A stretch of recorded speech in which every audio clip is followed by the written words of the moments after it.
వచ్చిన మీ అందరికీ ప్రభు నామములో ప్రత్యేక అభినందనలు తెలియజేస్తా ఉన్నాను. ప్రభు మనకి ఇచ్చిన ఈ సమయంలో కొద్దిసేపు వాక్యాన్ని ధ్యానం చేద్దాం. పిల్లరా, ఆ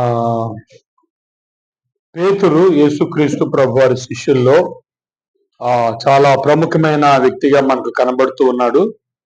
అపోస్తలుడైన పేతురు తన జీవితాన్ని ఎలాగూ ప్రభువుకు అనుగుణంగా మార్చుకున్నాడో, ఎలా యేసుక్రీస్తు ప్రభువుకి ఆకర్షింపబడ్డాడో అన్న విషయాల్లో నుండి మనం కొన్ని ఆత్మీయ పాఠాలు నేర్చుకుందాం. లూకా సువార్త 5వ అధ్యాయం. లూకా సువార్త 5వ అధ్యాయం. లూకా సువార్త 5వ అధ్యాయం 1 నుంచి 10 వచనాలు చదువుకుందాం. జనసమూహము దేవుని వాక్యం వినుచు. లూకా సువార్త 5వ అధ్యాయము 1 నుంచి 10 వచనాలు. లూకా సువార్త 5:1 నుంచి 10 వచనాలు. జనసమూహము దేవుని వాక్యం వినుచు ఆయన మీద పడుచుండగా ఆయన గెన్నేసరెతు సరస్సు తీరమున నిలిచి ఆ సరస్సు తీరమునున్న 2 దోణులను చూచెను. జాలరులు వాటి నుండి దిగి తమ వలలు కడుగుకొనుచుండు. ఆయన దోణులలో సీమోనుదైన ఒక దోణి ఎక్కి దరి నుండి కొంచెము త్రోయమని అతన్ని అడిగి కూర్చుండి దోణిలో నుండి జనసమూహములకు బోధించుచున్నాను. ఆయన బోధించుట చాలించిన తరువాత, నీవు దోణిను లోతునకు నడిపించి చేపల పట్టకు మీ వలలు వేయుడని సీమోనుతో చెప్పగా, సీమోను, ఏరినవాడా, రాత్రి అంతయు మేము ప్రయాస పడితిమి గాని మాకేమీ దొరకలేదు. ఆయనను నీ మాట చొప్పున వలలు వేతునని ఆయనతో చెప్పాను. వారు అలాగు చేసి విస్తారమైన చేపలు పట్టిరి. అందుచేత వారి వలలు పిగిలిపోవుచుండగా వారు వేరొక దోణిలోనున్న తమ పాలివారు వచ్చి తమకు సహాయం చేయవలన వారికి సౌజ్ఞలు చేసిరి.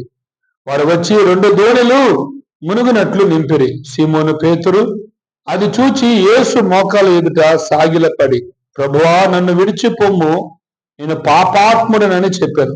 ఎలయనగా వారు పట్టిన చేపల రాశికి అతడును అతనితో కూడిన వారందరూ విస్మయం పొందిరి. ఇలాగున సీమోనుతో కూడా పాలువారైన జబదే కుమారులు యాకోబు, యోహాను విస్మయం పొందిరి. అందుకు యేసు, భయపడకము, ఇప్పటి నుండి నీవు మనుషులను పట్టు జాలరువై ఉందువని సీమోనుతో చెప్పాను. వారు దోణులను దరికి చేర్చి సమస్తమును విడిచిపెట్టి ఆయనను వెంబడించిరి. దేవుడు చదవబడిన వాక్యాన్ని మన ధ్యానం కొరకై దీవించును గాక. పిల్లరా, యేసుక్రీస్తు ప్రభువారు జీవిస్తున్న దినాలలో జరిగిన సంభవం ఇది, సంఘటన. పేతురు యేసుక్రీస్తు ప్రభువుకు, సీమోను అనే ఈ పేతురు యేసుక్రీస్తు ప్రభువుకు అంగీకరింపబడ్డాడు. మన ధ్యానంలో ఈరోజు ఒక 4-5 విషయాలు మనం ఆలోచన చేసే ప్రయత్నాన్ని మనం చూద్దాం. 1, ప్రాముఖ్యంగా క్రీస్తు యొక్క ప్రత్యక్షత. యేసుక్రీస్తు ప్రభువారు తను దేవుడు అని ఎలాగో ప్రత్యక్షపరచుకున్నాడు. మేనిఫెస్టేషన్ ఆఫ్ క్రైస్ట్ అంటారు. మేనిఫెస్టేషన్. దేవుడు తను ఎలా ప్రత్యక్షపరుచుకున్నాడు? ఆయన మొదట చేసిన పని ఏంటి? చూడండి, ఆ స్టోరీ అంతట్లో యేసు ప్రభువు చేసిన మొట్టమొదటి పని ఏంటి చెప్పగలరా? What did he do first? ఆయన మొదట చేసిన పని ఏంటి?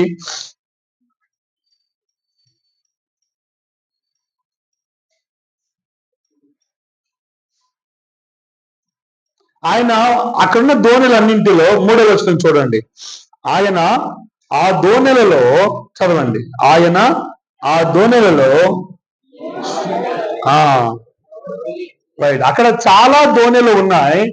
దేవుడు తను ఎలా బయలుపరుచుకున్నాడు అని అంటే ఈ విధంగా బయలుపరుచుకున్నాడు. ఏ విధంగా అంటే అక్కడ చాలా ఉన్నాయి. ఏంటి? చాలా దోణులు ఉన్నాయి, బోట్లు ఉన్నాయి, పడవలు ఉన్నాయి. కానీ ఆయన వాటన్నింటిలో ఒక పడవను ఆయన ఎంపిక చేసుకున్నాడు. అది ఎవరిది? సీమోను. ఎందుకు సీమోను ఎంపిక చేసుకున్నాడు మనకు తెలియదు. సీమోను ఎందుకు ఎంపిక చేసుకున్నాడు? అందరు పడవలు ఉంటుండగా సీమోనుది ఆయనకి ఎందుకు కావాల్సి వచ్చింది? దానినే రక్షణ శాస్త్రములో ఎన్నుకొనుట, ఎంపిక అని అంటారు. అనేక మందిలో, కోట్లాది మంది, లక్షలాది మంది ప్రజల్లో దేవుడు కొంతమందిని ఎన్నుకుంటున్నాడు, కొంతమందిని ఏర్పాటు చేసుకుంటున్నాడు.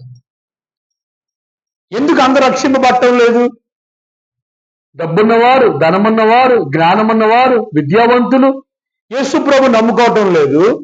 అడవిలో ఉన్న గిరిజనులు యేసుప్రభు నమ్ముకుంటున్నారు. విచిత్రం. ఇది విడ్డూరం, ఇది ఆశ్చర్యం. దీనినే దేవుని యొక్క సంకల్పం అంటారు, దేవుని యొక్క ఏర్పాటు అంటారు. మనం ఆయన ఎంపిక చేసుకోలేదు, మనం ఆయన ఏర్పాటు చేసుకోలేదు. దేవుడే మనల్ని ఎన్నుకున్నాడు, దేవుడే మనల్ని ఏర్పాటు చేసుకున్నాడు. దానిని బట్టి మనం దేవునికి కృతజ్ఞతాస్తుతులు చెల్లించి మరింత కృతజ్ఞత కలిగి దేవుని ఎడల మనం ఉండాలన్నమాట. మీరు ఎప్పుడు ఆలోచన చేశారా? Why me lord? నేనెందుకు ప్రభువా? నన్నెందుకు మీరు ఎన్నుకున్నారు? నేనెందుకు యేసు ప్రభు నమ్ముకోవాల్సి వచ్చింది? చాలా మంది మీ ఫ్రెండ్స్ ఉన్నారు, చాలా మంది వాళ్ళని యేసు ప్రభు నమ్ముకున్నారా? లేదే. వాళ్ళెవరికీ లేని ఆ గొప్ప భాగ్యం, ఆ గొప్ప అదృష్టం, ఆ గొప్ప భాగ్యం అనేది నీకు దేవుడిచ్చాడు, నాకు దేవుడిచ్చాడు. ఆంధ్రాల వలసలో నేను యవనస్తుడిగా పెరుగుతున్న దినాల్లో నేను యేసు ప్రభు నమ్ముకున్నాను 19 సంవత్సరాల వయసులో. ఇప్పటికీ నా స్నేహితులందరూ హైందవులే, ఎవరెవరు యేసు ప్రభు నమ్ముకోలేదు. కానీ సువార్త నాకు వచ్చింది. అనేకమైన పడవలు ఉన్నాయి, కానీ ఆయన ఎవరి పడవ తీసుకున్నారు? అనేకమైన యవనస్తులు ఉన్నారు, అనేకమైన కుటుంబాలు ఉన్నాయి, కానీ దేవుడు మీ కుటుంబాన్ని ఎంపిక చేసుకున్నాడు, మీ కుటుంబాన్ని ఎంపిక చేసుకున్నాడు. దేవునికి ఏర్పాటు, ఆయన అనాది సంకల్పం, ఆయన ఉద్దేశం. పిల్లరా, దానిని బట్టి నేను దేవునికి కృతజ్ఞతాస్తుతులు చెల్లించాలి. అయ్యా, మేము యోగ్యులము కాదు, అర్హులము కాదు. అర్హులే అయి ఉండాలంటే జ్ఞానవంతులు యేసుప్రభు నమ్ముకోవాలి, విద్యావంతులు యేసుప్రభు నమ్ముకోవాలి, పండితులు యేసుప్రభు నమ్ముకోవాలి. కానీ అరణ్యంలో ఉన్న మన బోటి వారిని యేసుప్రభు వారు రక్షించారు అంటే ఎంత గొప్ప ప్రణాళిక. మనం దేవునికి కృతజ్ఞతాస్తుతులు. దాన్ని ఎఫెసీయులకు రాసిన పత్రిక 1వ అధ్యాయం 5వ వచనం ఆఖరులో చదువుకుందాం. ఎఫెసీయులకు రాసిన పత్రిక 1వ అధ్యాయం 4, 5, 6 వచనాలలో ఆఖరు మాట, తన ఎదుట పరిశుద్ధులను నిర్దోషులనై ఉండవలనని జగత్తు పునాది వేయబడక మునిపే ప్రేమ చేత ఆయన క్రీస్తులో మనలను, మీకు అర్థమైంది ఇప్పుడు? ఎప్పుడు ఏర్పరచుకున్నాడు? పిల్లబడిన వారు అనేకులు, కానీ ఏర్పరచబడిన వారు కొద్ది మంది. అనేక మందిని దేవుడు చూస్తా ఉన్నాడు. అయితే కొద్ది మందిని ఆయన పిలుస్తున్నాడు, కొద్ది మందిని ఆయన ప్రత్యేకిస్తా ఉన్నాడు. ప్రియులారా, దేవుని యొక్క సార్వభౌమాధికారములో, దేవుని యొక్క సర్వ జ్ఞానములో ఆయన కొద్ది మందిని ఆయన ఎంపిక చేసుకుంటా ఉన్నాడు. దానిని బట్టి మనం ఏం చేయాలి? దేవునికి ఏం చెల్లించాలి? అయ్యా, నేను యోగ్యుడను కాదు, నేను అర్హుడను కాదు. ఇంకా కొన్ని వచనాలు మనం చూద్దాం. దీన్ని 1 కొరింథీయులకు రాసిన పత్రిక 1వ అధ్యాయం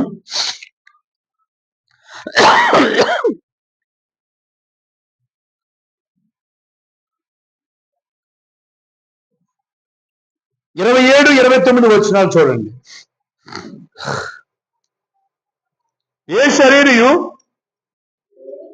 దేవుని ఎదుట అతిశయింపకుండానట్లు, అంటే గర్వించకుండానట్లు, జ్ఞానులను సిగ్గుపరచుటకు లోకమందు వెరివారిని దేవుడు ఏర్పరచుకొని ఉన్నాడు. బలవంతులైన వారిని సిగ్గుపరచుకు లోకములో, ఎన్నికైన వారిని వ్యర్థము చేయటకు లోకములో, తృణీకరింపబడిన వారిని, ఎన్నిక లేని వారిని దేవుడు. బ్రదర్స్, ఈ విషయాన్ని మీరు గమనించాలి. ఈ దేవుని నమ్ముకున్నామనంటే ఇది గొప్ప భాగ్యం. వినండి, దేవుని నమ్ముకున్నామంటే ఇది గొప్ప భాగ్యం. ఎందుకు భాగ్యం అంటే, ఇది పరలోకం మందున్న సృష్టికర్త అయి ఉన్న దేవుడు తన్ను తాను మనకు బయలుపరుచుకున్నాడు, తన్ను తాను మనకు ప్రత్యక్షపరుచుకున్నాడు, తన్ను తెలుసుకునే కృపనిచ్చాడు. సువార్థికులు మన గ్రామానికి వచ్చి సువార్త ప్రకటించారు. దేవుడు ఆ గొప్ప కృపలో ఆయన్ని మనం తెలుసుకునే భాగ్యము దొరికింది, అదృష్టం ఇది. యేసుక్రీస్తు ప్రభువునందు విశ్వాసం ఉంచడం అంటే దేవుడిచ్చిన గొప్ప భాగ్యం ఇది.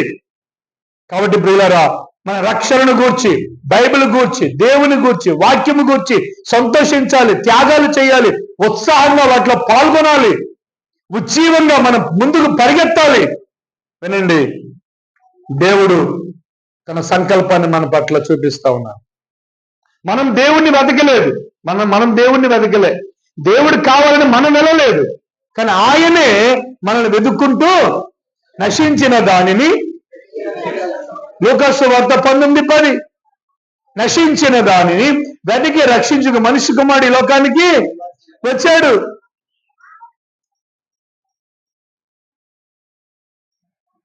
మీరు ఆలోచన చేశారా ఎప్పుడైనా విషయం గురించి? మీరు ఎప్పుడైనా డీప్ థింకింగ్ లోకి వెళ్ళారా? Why me lord? ఉద్యోగం రావాలంటే ఉద్యోగం రావాలంటే ఏముండాలి? ఇంకొంచెం లోతుగా చెప్పండి. ఉద్యోగం రావాలంటే ఏముండాలి? అర్హత. బాగా చెప్పారు కదా. ఉద్యోగం రావాలంటే ఏముండాలి? అర్హత. ఇంటర్ ఉండాలి, డిగ్రీ ఉండాలి, బిఈడి ఉండాలి, తర్వాత ఎంట్రన్స్ ఎగ్జామ్ లో ఎక్కువ మార్కులు రావాలి. ఇన్ని అర్హతలు అంటే నీకున్న సామర్థ్యం కదా. అర్హతలు అంటే ఏంటి? సామర్థ్యం. కానీ 1 కొరింథీ 1వ అధ్యాయంలో దేవుణ్ణి ఎన్నుకోవడానికి నీ సామర్థ్యత చూశాడా లేక నీ బలహీనత చూశాడా? అరే, బలహీనత ఆధారంగా ఎవరైనా తీసుకుంటారా? ఒక అబ్బాయి ఒక అమ్మాయిని ప్రేమించాడు, ఎందుకంటే అందంగా ఉంటుందని. ఒక అమ్మాయి ఒక అబ్బాయిని ఇష్టపడింది, ఎందుకనంటే వాడు స్టైల్ గా ఉంటాడని. అంటే బాగున్న వాళ్ళని పెళ్లి చేసుకుంటారు, అందంగా ఉన్న వాళ్ళు పెళ్లి చేసుకుంటారు, ఉద్యోగస్తులు పెళ్లి చేసుకుంటారు. నల్లగా ముక్కు వంకరైపోయి మూతిరగైపోతే ఏమండి ఆవిడ పెళ్లి చేసుకుంటారా? అంటే దేవుడు ఎవరిని కోరుకుంటున్నాడు? ఎవరైతే అందంగా లేరో, ఎవరైతే విడిచిపెట్టబడ్డారో, తృణీకరింపబడ్డారో, అసహ్యంగా విడిచిపెట్టారో, వీరు గిరిజనులు, వీళ్ళు ఎస్టీ, వీళ్ళు కొండల్లో ఉండేవారు, వీళ్ళకి సంస్కృతి సంస్కారం లేదు అని ఎవరైతే తక్కువగా చూపబడ్డారో, ప్రభుకు స్తోత్రం కలుగును గాక, అటువంటి వారిని దేవుడు ఏం చేశాడు? ఎన్నుకున్నాడు. భాగ్యమా కాదా అది? మీరు ఇప్పుడు ఆలోచన చేశారా ఆ విషయాన్ని? ఎప్పుడైనా మీరు ఇప్పుడు ఆలోచన చేయలేదు అనుకుంటున్నాను. మీరు చాలా లోతుగా ఆలోచన చేయాలి ఈ విషయాన్ని. దేవుడు మనలను అనేక మంది ఉంటుండగా మన ఒక్కరిని ఆయన దేవుడు ఎంపిక చేసుకున్నాడు, ఎన్నిక చేసుకున్నాడు, ఇష్టపడ్డాడు, కౌగిలించుకున్నాడు, ముద్దు పెట్టాడు. అంతేకాదు మీ కొరకు ప్రాణత్యాగాన్ని చేస్తారని చెప్పి సిలువలో మేకులు కొట్టించుకొని ఆ రక్తంతో మన పాపాలు కడిగి నీతిమంతులుగా చేయడానికి ఆయన ఇష్టపడ్డాడు. ఎంత ప్రేమ, ఎంత ప్రేమ! ఆ ప్రేమ ఎప్పుడుది? ఎఫెసీ పత్రిక 1వ అధ్యాయం 6వ వచనం ఆఖరులో మనం చూస్తాం. జగత్తు పునాది వేయబడక మునిపే ప్రేమ చేత ఆయన మనలను ఏర్పరచుకున్నాడు. In love. కాబట్టి ఈ క్రీస్తు ప్రేమ ఎప్పటి నుంచి ఉంది మన ఎడల? జగత్తు పునాది అంటే నువ్వు తల్లి గర్భంలో పుట్టక మునిపే ఆయన నిన్ను ప్రేమించాడు అన్నమాట. అంత గొప్ప దేవుడు కదా. ప్రియమైన సహోదరి సహోదరుడా, తమ్ముడు చెల్లి, నా ఆత్మీయ పిల్లలు, మీరు అందరూ కూడా ఒకసారి ఆలోచన చేయండి. దేవుడు ఎంతో గొప్పవాడు. నేను చాలాసార్లు అనుకుంటాను, నేను ఎందుకు నారాయణ పాల్ గారి కుటుంబంలో పుట్టాలి? నన్ను ఎందుకు దేవుడి కుటుంబంలో పుట్టించాడు? ఇంకో 2 రోజులు ఇంట్లో పుట్టుంటే నాకు సువార్త తొందరగా దొరికిండేదా? అన్యుల కుటుంబంలో నేను పుట్టుంటే గనక నాకు సువార్త దొరికిండేదా? చాలాసార్లు మనం పుట్టిన తర్వాత గురించి ఆలోచన చేస్తాము, కానీ పుట్టక మునిపే నువ్వు దేవుని ప్రణాళికలో ఉన్నావు. దేవుడు అప్పటి నుంచి నీ ఎడల ఆయన ఉద్దేశము కలిగి ఉన్నాడు, నిన్ను ప్రేమిస్తూనే ఉన్నాడు. నీవు నేను వివేచించలేదు, ఆలోచించలేదు, గుర్తించలేదు, కానీ ఆయన మనకి తెలియక ముందే ఆయన మనల్ని ప్రేమిస్తా ఉన్నాడు. మనం ఆయన ప్రేమించింది మనకి కాదు. చదవండి 1 యోహాను పత్రిక 4వ అధ్యాయం 10వ వచనం 19వ వచనం 2 వచనాలు చదవండి. యోహాను మొదటి పత్రిక 4వ అధ్యాయం 10వ వచనం. మనము దేవుని ప్రేమించిద్దమని కాదు, తానే మనలను ప్రేమించి. చాలు. తర్వాత ఇంకో మాట 19వ వచనం చదవండి. 19వ వచనం. మొదట మనం ఆయన ప్రేమించలేదు ప్రియులారా, మనం ఆయన వెతకలేదు, మనం ఆయన దగ్గరికి వెళ్ళలేదు. ఆయన మనల్ని మొదట ప్రేమించాడు. ఎంత గొప్ప భాగ్యం అది! ఆయన మన దగ్గరికి వచ్చాడు. అక్కడ చాలా బోట్లు ఉన్నాయి, కానీ ఆయన ఏ బోట్లోకి వెళ్ళాడు? సీమోను బోట్లోకి వెళ్ళాడు. అర్థమైందా మాట? చాలా గ్రామాలు ఉన్నాయి, కానీ మన గ్రామానికి సువార్త వచ్చింది. చాలా మంది యవనస్తులు ఉన్నారు, కానీ నా జీవితంలోనికి యేసయ్య వచ్చాడు. మీరు నేను దేవునికి కృతజ్ఞతలు చెల్లించాలి. అయ్యా ఎంత గొప్ప భాగ్యమయ్యా, ఎంత గొప్ప అదృష్టమయ్యా. పాటలు పాడే ధన్యత, వాక్యాన్ని చదివే ధన్యత, వాక్యాన్ని వినే ధన్యత, మందిరం కలిగి ఉండే ధన్యత, ప్రభువులో సహవాసం చేసే ధన్యత, ఎంత గొప్ప భాగ్యం ఇది. మీరు ఆలోచన చేశారా? అందుకని చాలా మంది ఆలోచన చేయలేదు కాబట్టే ఉత్సాహంగా లేరు ఇటువంటి విషయాల్లో. నీ హృదయ లోతులోనికి నువ్వు ఆలోచన చేసి, lord I'm so grateful to you lord for loving మీ. నన్ను ప్రేమిస్తున్నందుకే నీకు కృతజ్ఞతలయ్యా. నేను మంచిదాన్నని కాదు, నేను మంచివాడినని కాదు, నేను తెలివైన వాడినని కాదు, నేను ఫెయిల్ అయిపోయానయ్యా. నా జీవితంలో ఏది మంచి లేదు. నేను అనేక సార్లు మా అమ్మ నన్ను కోపం తెప్పించాను, అయినను నువ్వు నేను ప్రేమిస్తున్నావయ్యా, నీకు వందనాలు. God loves, he continue to love you. ఆయన నిన్ను ప్రేమిస్తూనే ఉంటాడు. నీ యొక్క నాయక జీవితంలో ప్రభు యొక్క అపారమైనటువంటి కృప. కాబట్టి ఆయన ప్రత్యక్షత, how did he exhibited himself, ఆయన ఏ విధంగా తను ప్రత్యక్షపరుచుకున్నాడంటే తన ఎంపికలో. ఇప్పుడు ప్రత్యక్షత ఏం కనబడుతుంది? అనేక బోట్లు ఉన్నాయి, అనేక పడవలు ఉన్నాయి. ఒక పడవలోనికి ఆయన వెళ్ళాడు. దీనిలో ఏమి ఆయన వ్యక్తిత్వం ఎలా తెలుస్తుంది మనకి? ఆయన బలహీనులను ఎంచుకుంటాడు, ఎన్నిక లేని వారిని ఎంచుకుంటాడు. అంటే ఆయన ప్రత్యక్షత అంటే ఆయన లక్షణాలు మనకు తెలియడు అనమాట. ఆయన ఎటువంటి వాడో తెలియడు. నీకు ఫ్రెండ్ ఉన్నాడు అనుకోండి, అమ్మాయి, మీకు అబ్బాయిలు ఫ్రెండ్స్ ఉన్నారు. వారు ఏదైనా ఒక రోజు మీతో అబద్ధం ఆడారు అనుకోండి. అబద్ధం ఆడిన తర్వాత మీరు వాళ్ళని కలిశారు అనుకోండి. కలిసినప్పుడు మీరు ఏమంటారు తెలుసా? ఎన్నాళ్ళు ఏదో అనుకున్నాను గాని ఈ రోజుతో నీ నిజ స్వరూపం తెలిసిపోయిందిరా. అర్థమైందన్నమాట.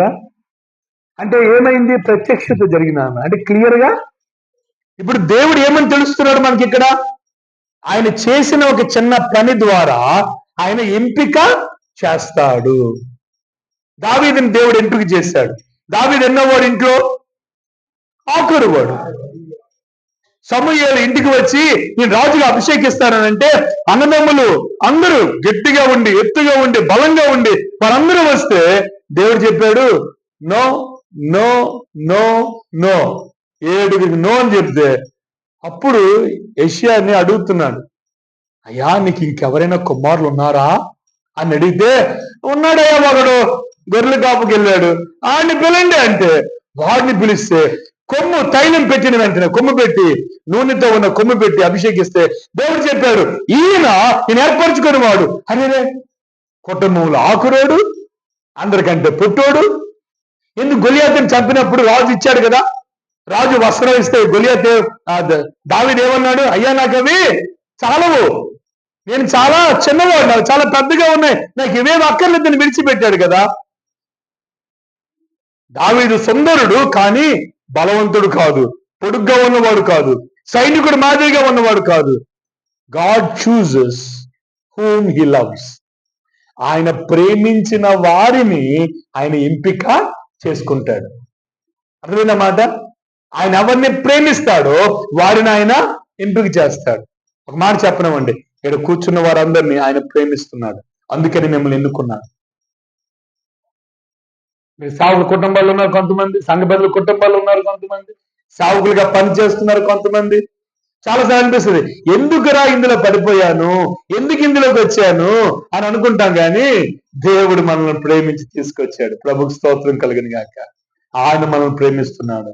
మొదటి ప్రత్యక్షత, హీ చూజెస్ పీపుల్. ఆయన ప్రజలను ఎంపిక చేసుకుంటాడు. రెండవది, ఇంకేంటి? ఆయన బయలుపరచబడ్డాడు. మళ్ళీ వెనక్కి రండి, లూకాసు వార్త 5వ అధ్యాయం. ఇంకోటి బయలుపరచబడిన ఇంకొక విషయాన్ని కూడా మనం చూద్దాం. ఏంటి ఆయన 5వ అధ్యాయానికి రండి. లూకాసు వార్త 5వ అధ్యాయం 3వ వచనం. ఆయన దోణిలో సీమోను అనే ఒక దోణి ఎక్కి దరి నుండి కొంచెము త్రోయమని అతన్ని అడిగి కూర్చుండి దోణిలో నుండి జనసమూహములకు బోధించుచుండెను. ఏం చేస్తా ఉన్నాడు ఈయన ఇక్కడ? ఆ జనములలో నుండి ఆయన దరి నుండి కొంచెము త్రోయుమని అతన్ని అడిగి దోణిలో కూర్చుండి దోణిలో నుండి జన సమూహములకు బోధించుచుండెను. ఆయన బోధిస్తున్నాడు ప్రియులారా. వినండి చాలా జాగ్రత్తగా ఈ మాట. ఆయన బోధించే దేవుడు. క్రైస్తవ్యంలో బోధ కీలకం. మనం వినాలి వినాలి వినాలి వినాలి. బోధ. దేవుడు తనతో ఎలా ప్రత్యక్షపరుచుకుంటాడు? రెండో మార్గం ఏంటంటే, ఒకటి ఆయన ఎంపిక ద్వారా తను ప్రత్యక్షపరుచుకున్నాడు ప్రేమగల దేవుడని. రెండవది ఆయన బోధించుట ద్వారా his medium of exhibiting himself is through teaching. తను తాను బయలుపరుచుకునే ఒక విధానం ఏమిటంటే బోధించడం. బైబిల్ చాలా అద్భుతమైన గ్రంథం. మనం బోధ వినాలి, బోధను మనసులో పెట్టుకోవాలి, ఆ బోధ ప్రకారంగా జీవించాలి. వెన్నమట్టుకే కాదు, దాని ప్రకారంగా నడుచుకోవాలి. రోమిలికి రాసిన పత్రిక 10:17 ఏముంది? వినుట క్రీస్తును గూర్చిన మాట వలన దేవుని యొక్క వాక్యం వినాలి, బోధ ఉండాలి. సంఘములో ఆదివారం ఒక ప్రసంగం చాలదు. ఆదివారం ఒక ప్రసంగం చాలదు ప్రియులారా. ప్రతి బుధవారం బైబిల్ స్టడీ ఉండాలి, ప్రతి శుక్రవారం ప్రార్థన కూడిక ఉండాలి, ప్రతి శనివారం ఇంటింటా ప్రార్థన ఉండాలి. ఒక ప్రసంగం చాలదు. బోధ వినాలి వినాలి వినాలి వినాలి వినాలి. వినేంత దొరుకుతుందా? వినాలనుకున్నది దొరుకుతుందా సంఘాల్లో? నిజం చెప్పండి. వినాలనుకున్నంత దొరుకుతుందా సంఘాల్లో? నా నవ్వు ఏమనిపించింది తెలుసా నాకు? వినాలన్నంత దొరుకుతుందా? లేదు. మీ సేవకుల్ని ఇబ్బంది పెట్టండి, మీ సేవకుల్ని బలవంతం పెట్టండి. అన్నా బుధవారం రండి వాక్యం చెప్పండి, శుక్రవారం రండి వాక్యం చెప్పండి, మాకు బోధించండి. అమ్మా బోధ వినాలి, క్రమ పద్ధతిలో బోధ ఉండాలి, వాక్యానుసారమైన బోధ వివరించాలి. మా ఆశ ఏమిటంటే 30 సంవత్సరాల పైచీలకి అయిపోయింది మన సంఘాల్లో. ఒక్కొక్క సేవకుల సీనియారిటీ చూస్తే 35 సంవత్సరాల సీనియారిటీ ఉన్న సేవకులు ఉన్నారు మన మధ్య. చెప్పగలరు వాళ్ళు, చెప్పలేరని కాదు. సండే స్కూల్ పాటలకి పరిమితం అవ్వక్కర్లేదు, వాళ్ళు సొంతంగా పాఠాలు చెప్పగలరు. కానీ మనం వారిని అడగటం లేదు. ఎండిపోతున్నాం, ఆకలితో అలమటిస్తున్నాం. వాక్య సత్య బోధ లేదు, అబద్ధ బోధలు ఉంటుండగా సత్యమైనటువంటి బోధ బోధింపబడాలి. యేసుక్రీస్తు ప్రభు వారు సంఘానికి బోధ ఇచ్చారు. ఎందుకు ఈ బోధ? Why there is a need of teaching? బోధ ఎందుకు? మనం హెడ్ పెరగడానికి కాదు, హార్ట్ పెరగడానికి. తల పెద్దదైపోవాలని కాదు, జ్ఞానంతో ఎక్కువ జ్ఞానం వచ్చేయాలని కాదు. కానీ బోధ దేనికేనంటే క్రీస్తు సారూప్యతలోనికి మారడానికి. ఎఫెసీయులకు రాసిన పత్రిక 4వ అధ్యాయం 11వ వచనం. ఎఫెసీయులకు రాసిన పత్రిక 4వ అధ్యాయం 11వ వచనం.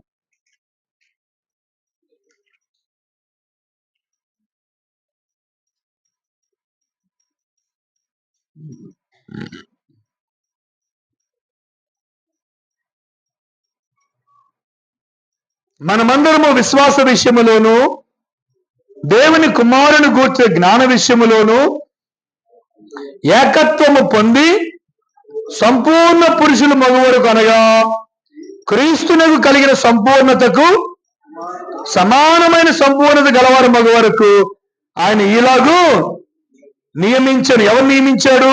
అపోస్తులను నియమించాడు. కొందరిని అపోస్తులు గాను, కొందరిని ప్రవక్తలు గాను, కొందరిని సువార్థికులు గాను, కొందరిని కాపరులు గాను, ఉపదేశకులు గాను నియమించాను. చాలా జాగ్రత్తగా ఈ మాట వినండి. మనం వింటే, చాలా జాగ్రత్తగా వినండి ఈ మాట. మనం వింటే మన విశ్వాసము ప్రభావితం అవుతుంది, మన బిలీఫ్ సిస్టమ్ మారుతుంది. మన వాక్యాన్ని వినడం వలన మన విశ్వాసాలు మారుతాయి, మూఢనమ్మకాలు పోతాయి, వాక్యానుసారమైన విశ్వాసం వస్తుంది. ఎప్పుడైతే వాక్యానుసారమైన విశ్వాసం కలుగుతుందో అది మన నడవడికను మారుస్తుంది. ఎప్పుడైతే విశ్వాసం మారిందో, నమ్మకాలు మారతాయో, నడవడిక కూడా మారుతుంది. నడవడిక మారాలంటే మన నమ్మకాలు మారాలి. మన నమ్మకాలు మారాలి అనంటే మనం బోధింపబడాలి. బలవంతంగా ఒక వ్యక్తిని మార్చలేదు. కనుక స్థానిక సంఘములో బోధ ఉండాలి. అపోస్తుల కార్యాలు 2:42 మన బ్రదర్ అసెంబ్లీ సంఘాలకు మూలవాక్యం. ఏంటో మూలవాక్యం అని మనం గమనిస్తే ఆ మూలవాక్యం ఏమిటంటే వారు ఎలా విస్తరించారు చదవండి. 2:42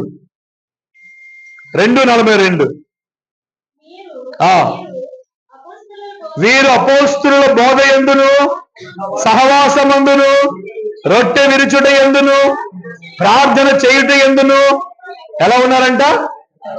మొట్టమొదటిది ఏంటి చెప్పండి? వీటన్నింటిలో 4 స్తంభాలు అనుకుంటే ఒక స్తంభం ఏమిటండి?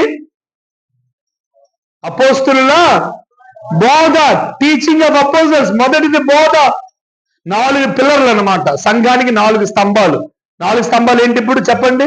1 అపోస్తుల బోధ, 2 సహవాసం, 3 రొట్టె విరుచు, 4 ఈ 4 పిల్లర్స్ అన్నమాట. ఉన్నాయా? ఈ 4 పిల్లర్స్ ఉన్నాయా మీ సంఘంలో? చెప్పరే, ఉన్నాయా? ప్రార్థన ఉందా? అపోస్తుల బోధ ఉందా? రొట్టె విరుచుట ఉంది. ఎలాగో నెమ్మదిగా తీసుకురాగలిగాం. ఒకటే చాలా యుద్ధాలు చేసి చాలా పోరాటాలు పోరాడి ప్రతి ఆదివారం ప్రభు బలకు తెచ్చాం. అవుతుందా నిజంగా ప్రతి ఆదివారం ప్రభు బల? ఓకే, చాలా సంతోషం. మరి నెక్స్ట్ ఏంటి ఇప్పుడు? ఇంకేం తేవాలి? ఇప్పుడు పోరాటం దేనికి చేయాలి? అపోస్తుల బోధ చేయాలి, సహవాసము, తర్వాత ప్రార్థన. ప్రార్థన ప్రార్థన ప్రార్థన. యవనస్తులు కూడుకొని కన్నీటితో ప్రార్థన చేయాలి. మన సంఘాలు బిల్డింగ్లు ఉన్నాయి, కానీ ఆధ్యాత్మికంగా కట్టడాలు పడిపోతున్నాయి, పునాదులు పడిపోతున్నాయి, వ్యభిచారంలో పడిపోతున్నారు. ఇద్దరు పిల్లలు ఎక్కువైపోతున్నారు ఈ మధ్య. ఒక కుర్రోడు ఒక అమ్మాయిని పెళ్లి చేసుకున్నాడంట. ఏంటి అగ్రిమెంట్ తెలుసా? ఒక కుర్రోడు ఒక అమ్మాయిని పెళ్లి చేసుకున్నాడంట. ఏంటి అగ్రిమెంట్ అంటే, నేను రెండో దాన్ని తెస్తాను అయినా పర్వాలేదంటే చేసుకున్నాడంట. ఈ ఊర్లోనే, పై ఊర్లో కాదు, పేరు చెప్పలేను, కానీ చాలా జాగ్రత్త. అక్రమ సంబంధాలు, పెళ్ళైన వారితో సంబంధం పెట్టుకోవడం, వీడియోస్ తప్పు చూడడం, తప్పు బొమ్మలు చూడడం. జియో ఉచితంగా, ఇప్పుడు బిఎస్ఎన్ఎల్ ఉచితంగా వస్తా ఉంది. జియో వాడు ఇచ్చి రేట్లు పెంచే, ఇప్పుడు బిఎస్ఎన్ఎల్ వాడు ఇస్తా ఉన్నాడు. ఏం జరుగుతూ ఉంది? ఈ ఉచిత నెట్వర్క్ ద్వారా ఏం జరుగుతూ ఉందంటే పాపం ఏంటి చూస్తున్నామో అది నీ మెదడును ప్రభావితం చేస్తుంది. అది నీ యొక్క ఊహా జీవితాన్ని ప్రభావితం చేస్తుంది. దాని నుంచి చెడ్డ తలంపులు, చెడ్డ ఆలోచనలు వచ్చి నిన్ను చెడు చేసేటట్టుగా ప్రోత్సహిస్తా ఉంది. జాగ్రత్త. నీకు బోధ కావాలి. You need teaching. మీరందరూ నాకు లావుగా బొద్దుగా కనబడుతున్నారు, కానీ అందంగా తెల్లగా.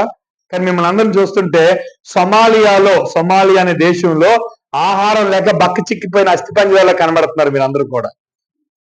ఎలాగా? ఆత్మీయంగా. ఎలాగా? ప్రార్థన చేసే శక్తి లేదు, మోకాళ్ళకు శక్తి లేదు, ఇచ్చే శక్తి లేదు, చేతికి శక్తి లేదు, సేవ అంటే పరిగెత్తుకుని వచ్చే శక్తి లేదు, బలహీనంగా ఉన్నారు. ఎన్ని బలహీనతలు ఉన్నాయంటే కంటితో నశించిపోవచ్చున్న ఆత్మలు చూసే కళ్ళు లేవు, పాటలు వినే దేవుని పాటలు వినే చెవులు లేవు, దేవుని పాటలు పాడే నోరు లేదు. ఇద్దరు పాడతారు, అందరూ కూడా అలాగా. నోరుండి ఏదైతే నోరిపి పాట పాడావా? వీధిలో తగువైతే నోరేసుకుని పడిపోతావు గంగాలమ్మలాగా. కానీ పాట పాడడానికి నోరు వస్తుందా? ఎందుకు రాదు అంటే బక్క చిక్కిపోయావు అన్నమాట. వాక్యం లేదు, నీకు పాట పాడాలన్న ఆశ లేదు, ఆ కోరిక కలగటం లేదు, దేవుని సేవ చేయాలని ఆశ కలగటం లేదు. ఎందుకు లేదంటే మంచం మీద చచ్చిపోయినోడికి ఏం కల ఏం ఆశ వస్తుంది చెప్పండి? మంచం మీద నీరసించిపోయి అస్థిపంజరంలో పడుకున్నోడికి క్రికెట్ ఆడుతున్న ఆశ వస్తుందా? చూడమన్నా సరే, ఏడు చూస్తాను రా, నేను ఆడలేను రా, నేను చూడలేను, చూసినా ఉపయోగం ఏమిటి? అలా కళ్ళు మూసుకుంటా. సంఘం ఎలాగుందో చెప్పనా? సువార్తగా రెండంటే సువార్తగా మేము రాలేమే. ఆధ్యాత్మికంగా మనం చిక్కిపోయాం. కారణం ఏంటి అని అంటే ఏమి లేదు చెప్పండి? బోధ.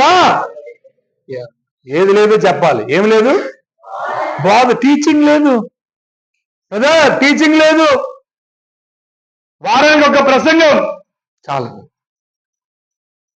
ఉదయాన్నే టిఫిన్ తింటాం, పకాలి ఏదైనా బఠానీ కూర, మధ్యాహ్నం మళ్ళీ భోజనం, రాత్రికి భోజనం, మళ్ళీ 4 గంటలకి టీ. కిరమండలం కానీ పాలకొండ కానీ వెళ్ళామంటే నూడిల్స్. ఈ కుర్రవాళ్ళందరూ కూడా వెళ్ళి ఫుల్ తినేస్తారు, షార్ట్ నూడిల్స్ బిర్యానీలు తినేసి ఇంటికి వచ్చిన తర్వాత నాన్న రారా బొగొట్టిస్తానంటే వద్దమ్మా అరగలేదు బాగలేదు. పాలకొండ తిన్నామని చెప్తాడా? దొంగతనంగా తినేస్తారు వీళ్ళందరూ కూడా. దొంగతనంగా రోడ్డు మీద చెత్త చెదరం తింటాం, కానీ ఆహారాన్ని వాక్యమైన జీవాహారం. మత్తయి సువార్త 4:4 చదవండి.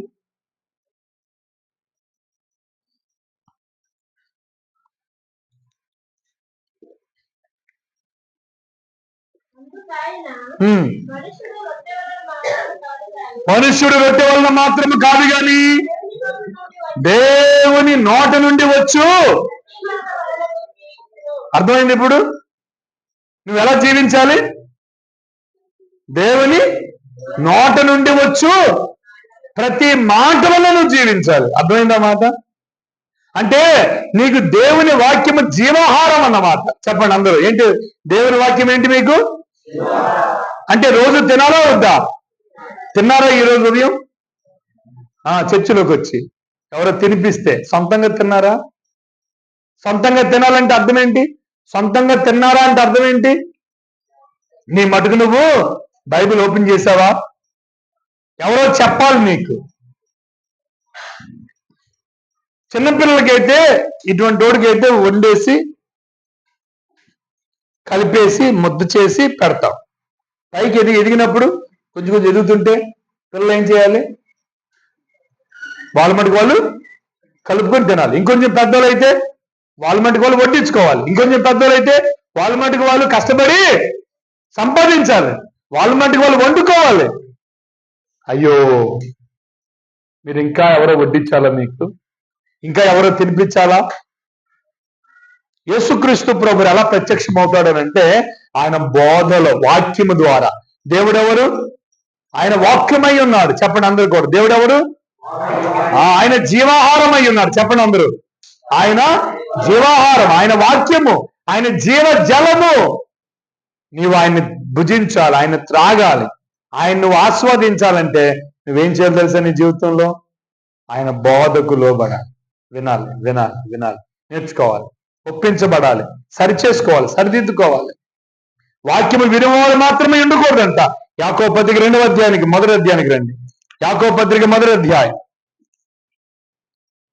యాకోబు పత్రిక మొదటి అధ్యాయం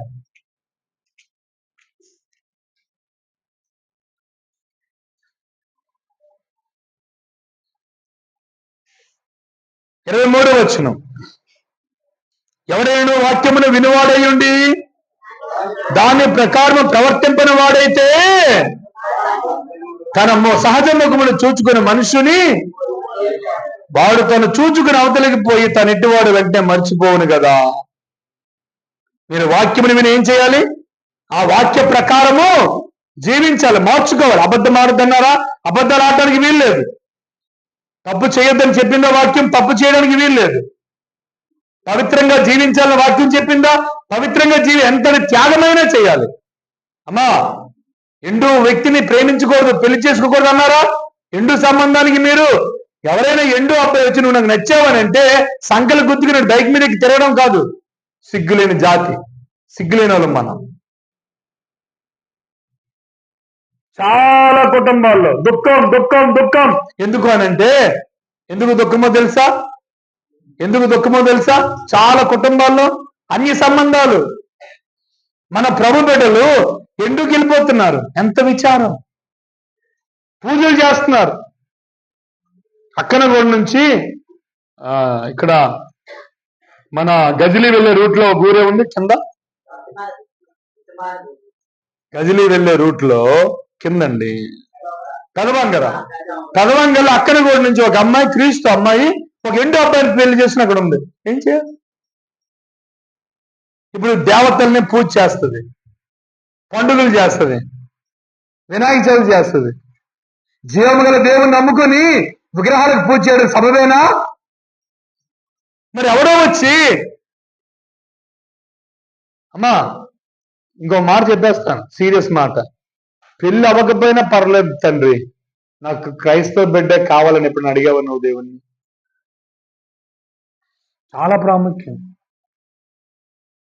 ఒక అబ్బాయి అన్నాడు, హైందవ అమ్మాయిని పెళ్లి చేసుకొని, నేను యేసుప్రభుని నమ్ముకున్నాను కాబట్టి ఆ అమ్మాయిని క్రీస్తులోకి మారుస్తానన్నాడు.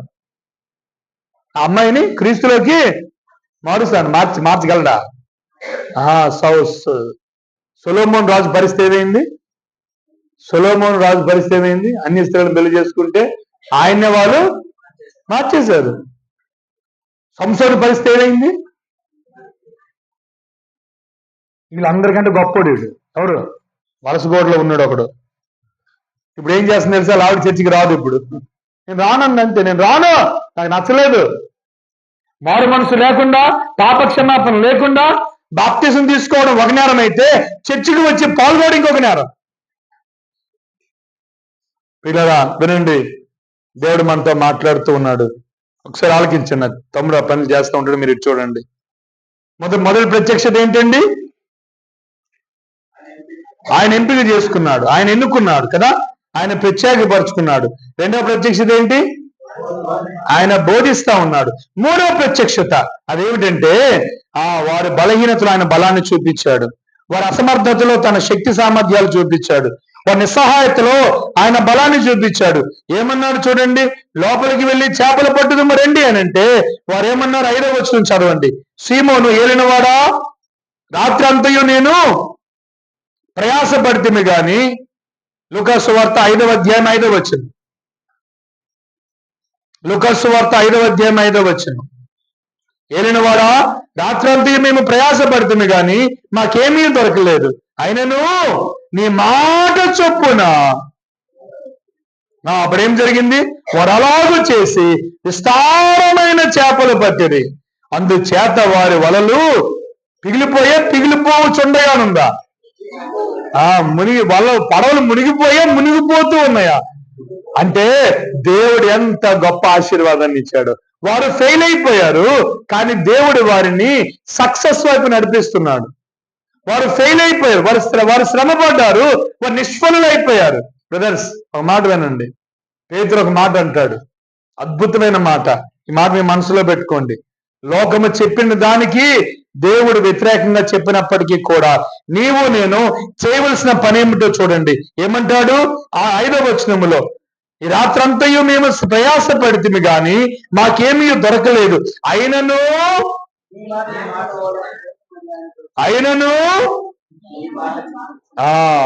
అప్పుడు అద్భుతం జరగాలి అనంటే, ఆశ్చర్యకార్యం మన జీవితంలో జరగాలి అనంటే, లోకానికి వ్యతిరేకంగా మనం చేయాలి. మన సొంత అభిప్రాయానికి వ్యతిరేకంగా మనం చేయాలి. మన సొంత ఇష్టానికి వ్యతిరేకంగా మనం చేయాలి. ప్రభు చెప్పినప్పుడు అది కొన్నిసార్లు నీకు లాజికల్ గా నువ్వు ఆలోచన చేస్తే, ఏంటి దేవుడు నన్ను ఇలా చేయమంటున్నాడు, ఇలా చేస్తే ఎలా జరుగుద్ది?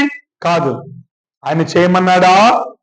అయినను మేము రాత్రంతా మాకు చేపలు పడలేదు, ఈ సముద్రంలో చేపలు లేవు, కానీ నీవు చెప్పావు కాబట్టి. ప్రియమైన సహోదరి సహోదరులారా, దేవుడు మరలా తను ప్రత్యక్షపరుచుకుంటున్నాడు. ఏంటి ప్రత్యక్షత అంటే, నువ్వెక్కడ ఫెయిల్ అయిపోతావో అక్కడ దేవుడు నిన్ను సక్సెస్ఫుల్ గా చేస్తాడు. ఎక్కడ నువ్వు కుంగిపోతావో అక్కడ దేవుడిని తిరిగి లేవనెత్తుతాడు. ఎక్కడైతే నువ్వు పతనం అయిపోతావో అక్కడ దేవుడు నిన్ను తిరిగి లేవనెత్తుతాడు.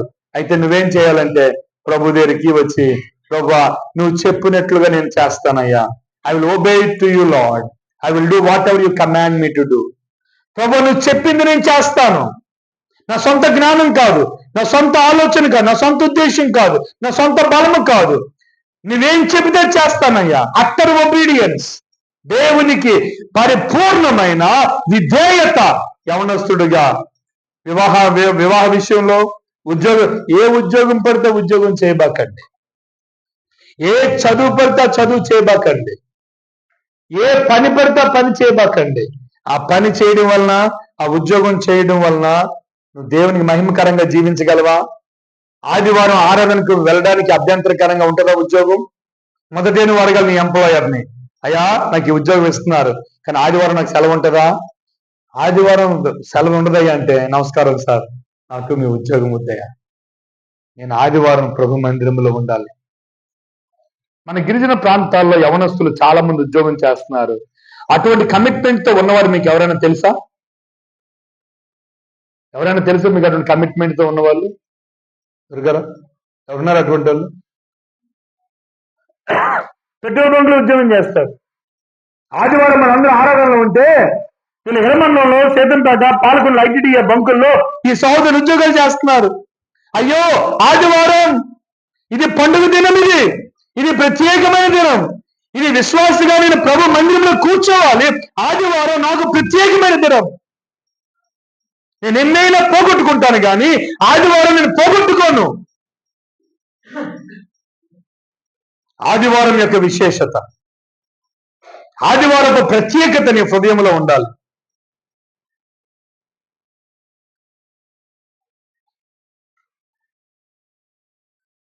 రన్నింగ్ రేస్ చేసే ఒక వ్యక్తి ఉన్నాడు, ఎరిక్ లిడిల్ అనేది పేరు. ఎరిక్ లిడిల్ అనే ఆయన పేరు. ఆయన 400 మీటర్లో ఆయన పరిగెడతాడు. కానీ ఆదివారం పడింది కాబట్టి 400 మీటర్లకి వెళ్ళలేదు. తర్వాత సోమవారం రోజు 600 మీటర్లు పడింది. ఆయన పేరు రాయించుకున్నాడు. ఆదివారం వెళ్ళలేదు, సోమవారం వెళ్ళాడు. ఆదివారం కోల్పోయాడు, కానీ తన మనసులో బాధపడలేదు. ప్రభు నీ మందిరంలో కూర్చుని అనుకున్నాడు. కానీ ఆదివారం విడిచిపెట్టి సోమవారం వెళ్ళాడు. వినండి ఏం జరిగిందో తెలుసా? సోమవారం 600 మీటర్లో ప్రపంచ గోల్డ్ మెడల్ సంపాదించాడు. ఎందుకు ఈ మాట చెప్తున్నానంటే, దేవుని ప్రజలు ఆయన సన్నిధిని ప్రేమించారు, ఆయన దేవాలయాన్ని ప్రేమించారు, ఆయన సన్నిధికి సమయానికి వచ్చారు. నేను ప్రశ్న అడుగుతున్నాను, మీ అందరికి ఒక మాట చెప్పండి. ఆదివారం ఎన్నో పాటకి వెళ్తారు మీరు? మొదటి పాట ప్రారంభానికి ముందే ఉంటారా మీరందరూ?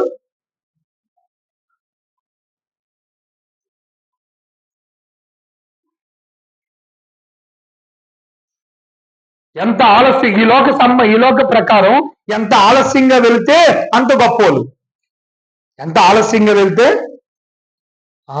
అదే అనుకొని మీటింగ్ కూడా మీరు ఎక్కువ చదువుకున్నారు కదా, మీరు ఎక్కువ డిగ్రీలు చేశారు కదా, మీరు ఎక్కువ పండితులు కదా, అందుకని మీరు ఏం చేస్తారు? నేను గొప్పవాడినని లేటుగా వెళ్తారు.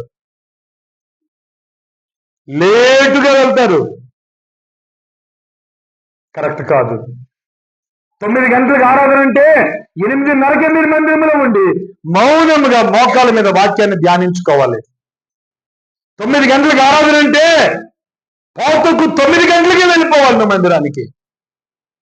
మీకు పిల్లలుంటే ముందే సిద్ధం చేసుకోవాలి. నేను సాక్ష్యంగా చెప్తున్నాను, ప్రభుకు మహిమకరంగా. నాకు పెళ్ళై 27 సంవత్సరాలు. నాకు పెళ్ళేటప్పటికి మీలో చాలా మంది పుట్టలేదేమో. మీ వయసున్న పిల్లలు నాకున్నారు. 27 సంవత్సరాలుగా నేను నా భార్య ఏ రోజు మీ మందిరానికి లేట్ అవ్వలే, ఒక్కరోజు కూడా. దూరంగా ఉన్నప్పుడు వెళ్ళాం, దగ్గర ఉన్నప్పుడు కూడా వెళ్ళాం. దగ్గరున్నా ప్రార్థనకి ముందే వెళ్తాం, దూరం ఉన్నా ప్రార్థనకి ముందే వెళ్తాం. సేవకునని కాదు, నన్ను క్షమించండి మాటకి. చాలాసార్లు అనిపిస్తుంది, సేవకుడిగా కాకుండా నేను అలా చేస్తుంటే బాగుండేదేమోనని.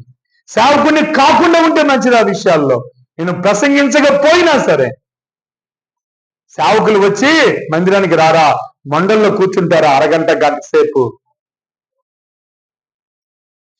ఎంత అవమానకరం అది. ఇక్కడ పాటలు అవుతుంటే నువ్వు పాటలు పాడవా? సేవకుడికి పాటలు అక్కర్లేదా? సేవకుడు నోరారా పాట పాడక్కర్లేదా?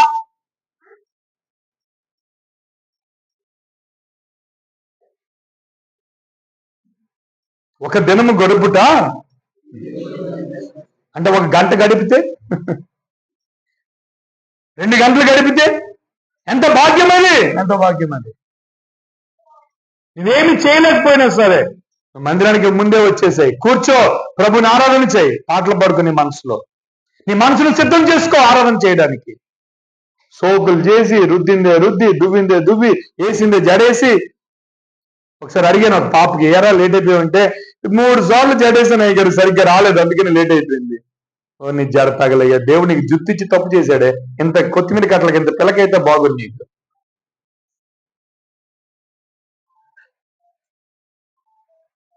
దేవుడి మందిరానికి ఆలస్యం ఏమంటే పెళ్లి కాకముందు సమయానికి వచ్చేవారు, పెళ్లి అయిన తర్వాత లేటు. ఏమంటే పిల్లలు అయ్యారు, దేవుడు పిల్లచ్చి తప్పు చేశాడు అనమాట. ఏరా ఆరోగ్యం కాబట్టి ఉద్యోగం అయ్యారు, ఉద్యోగం ఇచ్చి తప్పు చేశాడు దేవుడు. ఏమయ్యా ఆరోగ్యం కావాలంటే కోతలు సార్. దేవుడు నిన్ను ఆశీర్వదించి తప్పు చేశాడు.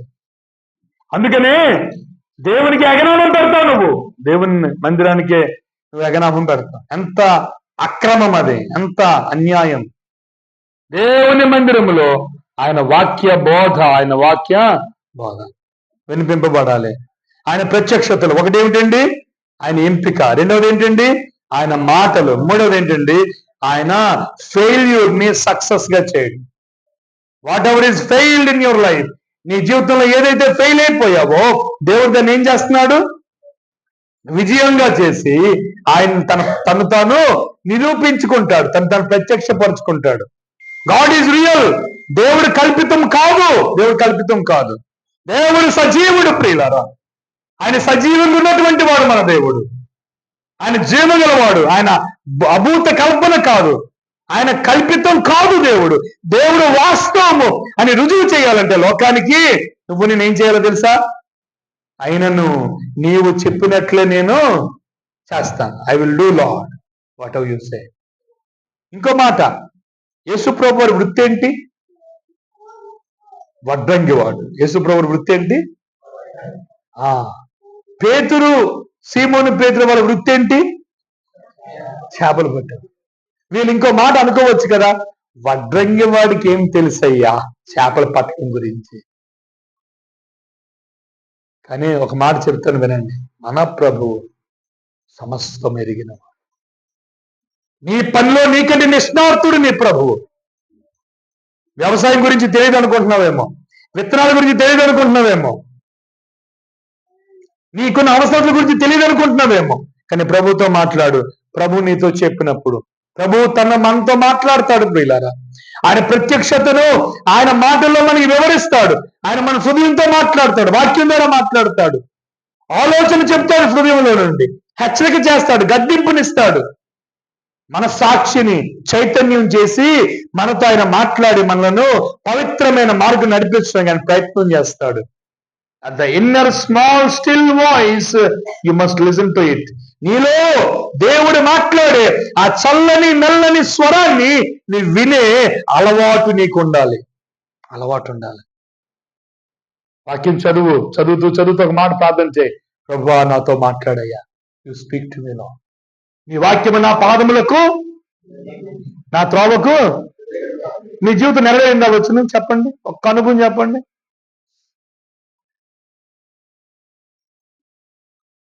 త్రోవ అంటే ఏంటి, ప్రయాణం కదా. త్రోవ అంటే జీవితం అనే ప్రయాణంలో వాక్యము నిన్ను నడిపిస్తుందా, జీవితం అనే ప్రయాణంలో వాక్యము నీకు బుద్ధి చెప్తుందా. దేవుడు నాతో ఎన్నోసార్లు మాట్లాడాడు, ఆ విధంగా ఎన్నోసార్లు. నేను క్రాస్ జంక్షన్ లో ఉన్నాను, ఏ నిర్ణయం తీసుకోవాలో నాకు తెలియదు, ఎటువైపు వెళ్ళాలో తెలియదు, ముందుకు వెళ్ళాలా వెనక్కి వెళ్ళాలా పక్కకి వెళ్ళాలా ఎటు వెళ్ళాలో తెలియనప్పుడు ప్రభు దగ్గర ప్రార్థన చేసి కనిపెట్టగా దేవుడు మాతో మాట్లాడాడు. నేను నిర్ణయాలు తీసుకున్నాను, నష్టపోయాను అని అనుకున్నాను, కానీ దేవుడు నన్ను దీవెనగా వాటిని మార్చాడు. Listen to God. Do you have a habit of listening to God? దేవుని స్వరాన్ని వినే అలవాటు నీకుందా? దేవుడు పిలుస్తున్నాడు సమూయేలుని పిలుస్తా ఉంటే ఏలి దగ్గరికి వచ్చి, ఏలి తాత నన్ను పిలిచావా అని అడిగాడు. రెండోసారి మళ్ళీ దేవుడు పిలిచాడు. గుర్తుపట్టడంలో ఆ స్వరం ఏంటో. అంటే చాలా సార్లు దేవుడు మాట్లాడతాడు కానీ ఆయన స్వరాన్ని గుర్తుపెట్టే సామర్థ్యత మనకు లేదు. We don't recognize god's voice. ఈరోజు ఎవరైనా మీ సొంత నిర్ణయాల్లో వెళ్ళిపోతుంటే గనక దేవుడు మిమ్మల్ని ఆపమంటున్నాడు. ఈరోజు సొంత నిర్ణయాలు తీసుకుంటున్నారా? సొంత నిర్ణయాలు మీరు ఎవరైనా తీసుకుంటే గనక దేవుడు ఈరోజు నీతో మాట్లాడుతూ, ఆగు, నేను నీకు వేరే మార్గాన్ని చూపిస్తాను, ఇది మంచి మార్గం కాదు. నీ త్రోవకు వాక్యము వెలుగన్నమాట. సేవకులందరిని అడుగుతున్నాను, ఏదైనా ఒక రోజు మిమ్మల్ని వాక్యం ద్వారా దేవుడు నడిపించాడా? ఆయన వాక్యం మీకు త్రోవ చూపించిందా? ఇఫ్ నాట్, ఆ వచనం బైబిల్లో తీసేయాలి మనం. అయ్యా నాతో మాట్లాడయ్యా, అయ్యా నన్ను నడిపించయ్యా, నేను జీవితంలో చాలా క్లిష్టమైన సమస్యలో ఉన్నాను తండ్రి, నాకు త్రోవ చూపించు ప్రభువా, నన్ను నడిపించు ప్రభు అన్నప్పుడు పాడేస్తాం, నడిపిస్తాడు నా దేవుడు. పాడండి, కాదా? అది అబద్ధం కదా పాట. సుందర్రావు, దేవుడు నడిపించకుండా నడిపిస్తాను ఎలా పాడగలం? ఆపే పాట చెప్పు, ఒక సందర్భం చెప్పు, దేవుడిని నడిపించిన సందర్భం ఒకటి చెప్పు. God is willing to speak. దేవుడు మాట్లాడడానికి ఇష్టపడుతున్నాడు. అయితే యవనస్తుడా, నువ్వు వినడానికి ఇష్టపడుతున్నావా? ఒకటి. రెండు, లోపడడానికి ఇష్టపడుతున్నావా? నీ రూటు, నీ మార్గం మార్చుకోవడానికి నువ్వు ఇష్టపడుతున్నావా? అలాగైతే ఆయన నీతో మాట్లాడడానికి ఇష్టపడుతున్నాడు. Is willing to speak. నువ్వు లోపడడానికి ఇష్టపడుతున్నావా? ప్రభు నాతో మాట్లాడయ్యా. అమ్మా, చెల్లి, పాపలు, కుమారులు, కుమార్తెలు, దేవుడు నీతో మాట్లాడు. నా కుమార్తెతో దేవుడు మాట్లాడాడు, సేవకు రమ్మని. నా పెద్ద కుమార్తెతో దేవుడు మాట్లాడాడు, సేవకు రమ్మని. సేవకు రమ్మని మాట్లాడితే కెనడా వెళ్ళింది. కెనడా వెళ్ళి డిగ్రీ చేస్తా ఉంది. కానీ దేవుడు మళ్ళీ రెండోసారి మాట్లాడాడు. స్నేహిత, ఎక్కడున్నావు? నువ్వు సెక్యులర్ వరల్డ్ లోకి వెళ్ళడానికి వీల్లేదు, నువ్వు ఉద్యోగం చేయడానికి వీల్లేదు, నువ్వు నా సేవ చేయాలి, నువ్వు నా బిడ్డ అన్నాడు. అంతే, విడిచిపెట్టేసి, అవన్నీ కూడా విడిచిపెట్టేసి బైబిల్ కాలేజీలో జాయిన్ అయితే దేవుడు చక్కని సేవ అవకాశాన్ని ఇచ్చాడు. ఇప్పుడు కెనడా దేశంలో సువార్త ప్రకటిస్తా ఉంది. రెండో కుమార్తె సమర్పిత, తనతో దేవుడు మాట్లాడాడు, తన హృదయంలో ఒప్పింపునిచ్చాడు. 35,000 రూపాయల జీతం తనకి బెంగళూరులో. ఆ ఉద్యోగాన్ని విడిచిపెట్టి అనాథ పిల్లల మధ్య సేవ చేస్తారని తీర్మానం తీసుకుంది. As father so children. తండ్రి ఎలా దేవుని మాటకి విధేయత చూపుతాడో అలా పిల్లలు కూడా దేవునికి విధేయత చూపుతున్నాడు. సురేష్ గారు వినండి, అయా సేవకులు వినండి, అమ్మా సేవకుల పిల్లలు వినండి, సేవకుల పిల్లలు వినండి. దేవుడు మంచి దేవుడు. Full time Bible school start అవుతుంది శ్రీకాకుళంలో. ఏప్రిల్ నెలలో full time Bible school start చేస్తున్నాం. దేవుని చిత్తమైతే 24/7 3 సంవత్సరాల కోర్సు స్టార్ట్ చేస్తున్నాం. ఆంధ్ర బ్రదరన్ అసెంబ్లీలోనే కొత్త బైబిల్ స్కూల్ అది. గుమ్మడిలో బైబిల్ స్కూలు ఓన్లీ నెలకి వారం రోజులు మాత్రమే. కానీ శ్రీకాకుళంలో బైబిల్ స్కూల్ అయితే సంవత్సరం పొడుగున బైబిల్ క్లాసులు జరుగుతాయి. ప్రభు సేవకు సమర్పించుకోవాలి. నేను ఇంకో మాట చెప్తాను, సేవకుల పిల్లలే, సంఘ పెద్ద పిల్లలే, సంఘంలో బాధ్యత వహించిన వాళ్ళే సేవకు రాకపోతే బయట వాళ్ళు వస్తారా చెప్పండి?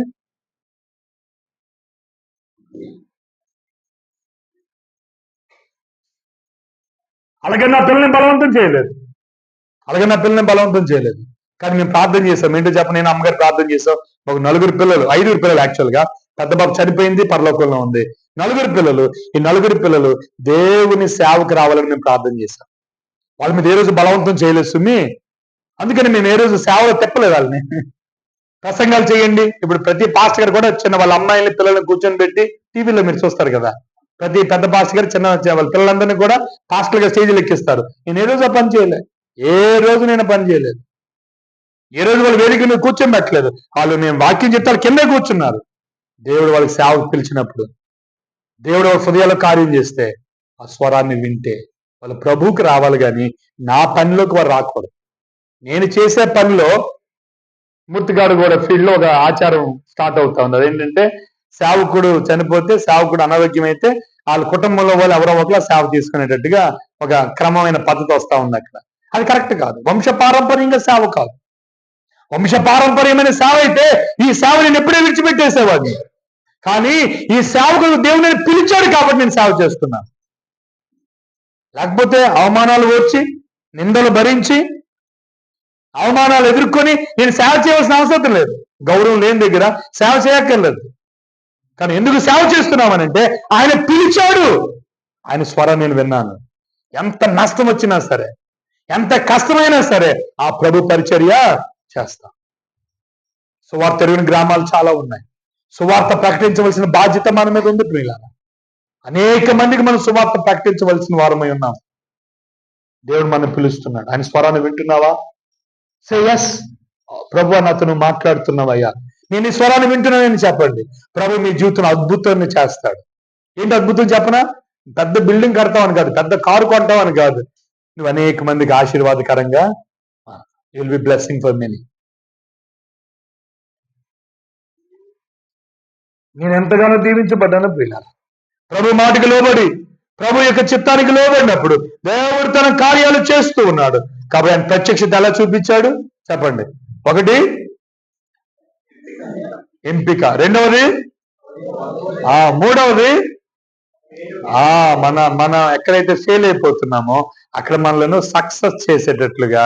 అయితే మనం ఏం చేయాలి? ఆయన చెప్పినట్లుగా అయినను అంటే అర్థం ఏంటి? ఫెయిల్ అయిపోయాను కానీ నువ్వు చెప్పినట్లుగా నువ్వు చేస్తాను. నువ్వు చెప్పినట్టుగా నేను చేస్తే చేపలు దొరికితే నమ్మకం నాకు లేదు కానీ, అంతే కదా. తన అనుభవం ఏం చెప్తుంది? పేతురు యొక్క అనుభవం ఏం చెప్తుంది?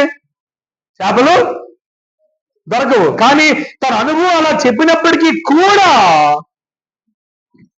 ఆయన ఏం చేస్తున్నాడు? తన ఆలోచనకు విరుద్ధంగా చేస్తున్నాడు. ఏమైనా సహోదరి సహోదరులారా, మనకి ఆత్మీయ జీవితాల్లో ప్రభు యొక్క ప్రత్యక్షత చాలా ప్రాముఖ్యమైనది. ఆయన ప్రత్యక్షతను మనకు అనుగ్రహించడానికి ఆయన ఇష్టపడుతూ ఉన్నాడనే విషయాన్ని మనం గమనిస్తూ ఉన్నాం. మూడవది ఒకటి ద మేనిఫెస్టేషన్, రెండవది పేతురు యొక్క రెస్పాన్స్. పేతురు యొక్క రెస్పాన్స్ చూద్దాం ఇప్పుడు. రెండవది పేతురు ఏ విధంగా ప్రతిస్పందించాడు? పేతురు ఈ హోల్ సినారియోని చూచి, ఆ చేపలు పడ్డాయి, విస్తారమైన చేపలు పడ్డాయి, విస్తారమైన చేపలు పడ్డాయి. ఈ విస్తారమైనటువంటి చేపలు పడిన తర్వాత వారి యొక్క స్నేహితులందరినీ పిలిచారు. ఆ పడవలోకి చేపలను ట్రాన్స్ఫర్ చేశారు. ఇవన్నీ అయిన తర్వాత ఏం జరిగింది? పేతురు ఏం చేశాడు చూడండి, 6వ వచనానికి రండి. సీమోను పేతురు అది చూచి యేసు మోకాళ్ళ ఎదుట సాగిలపడి ఏం చేశాడు? సాగిల, ప్రభువా నన్ను విడిచిపోము, నేను పాపాత్ముడనని చెప్పాను. ఏంటి గమని? ఇంకో ప్రత్యక్షత ఉంది ఇందులో. ఇంకో ప్రత్యక్షత ఏంటంటే క్రీస్తు పరిశుద్ధుడు అన్నటువంటి విషయం తెలిసింది దీనికి. ఏం తెలిసింది? యేసుక్రీస్తు ప్రభువారు నాలుగవ ప్రత్యక్షత ఏంటంటే ఆయన పరిశుద్ధుడు. ఆయన పరిశుద్ధుడు. పేతురు యేసు ప్రభువుని చూచి నిజముగా దేవుడిని గ్రహించి ఏం చేసి ఆయన పాదముల మీద పడి సాగిలపడి అంటే బోర్లా పడి ఆయన పాదాల మీద పడి ఏమంటాడు? అయ్యా నేను పాపాత్ముడని. What a realisation! ఎంత గొప్ప ఆత్మ విమర్శ! ఎంత గొప్పగా తను లోనికి చూచుకున్నాడు. ఇక్కడే పేతురు మారు మనసు పొందాడు. ఇక్కడే పేతురు యేసు ప్రభువుని సొంత రక్షకునిగా అంగీకరించాడు. ఈ మాట ఆలకించండి. పేతురు ఈ మాట చెప్పి నేను ముగిస్తాను. చాలా విషయాలు ఉన్నాయి కానీ మీరు మళ్ళీ చాలా దూరం వెళ్ళాలి కాబట్టి నేను ఈ మాటలు చెప్పి ముగిస్తాను. అక్కడ మనం గమనించినట్లయితే వినండి, ఆ పేతురు యేసుక్రీస్తు ప్రభు దగ్గరికి వచ్చి ఇదంతా చూశాడు. ఆయన బోధ విన్నాడు. ఏమేమి జరిగే చూడండి. ఒకటి ప్రత్యక్షతలు ఆయన బోధ విన్నాడు. యేసు ప్రభు ఎంత గొప్ప దేవుడు తెలుసుకున్నాడు. అంత మాత్రమే కాదు, ఆయన హృదయములో ఒక అవేకనింగ్ వచ్చింది. ఏంటనంటే నువ్వెప్పుడైతే ప్రభు యొక్క మహిమను చూస్తావో నిన్ను నువ్వు చూసుకోగలుగుతావు. దేవుణ్ణి నువ్వు చూచేంత వరకు నువ్వెవరో నీకు తెలియదు. నువ్వేమనుకుంటావు? జ్ఞానవంతుని అనుకుంటావు, నేను పాపిని కాదనుకుంటావు, నేను పవిత్రుని అనుకుంటావు, నేను చాలా మంచివాడిని అనుకుంటావు. కానీ నీకంటే గొప్పవాడిని నువ్వు చూసినప్పుడు నీకు అనిపిస్తుంది హౌ ఇన్సిగ్నిఫికెంట్ యు ఆర్. నువ్వెంత తక్కువ వాడవో నీకు అర్థమవుతుంది. యెషయా గ్రంథం 6వ అధ్యాయం. ఇటువంటి సందర్భమే ఇంకొక సందర్భాన్ని మనం చూస్తాం. యెషయా గ్రంథం 6వ అధ్యాయం. ఇక్కడ యెషయా భక్తుడు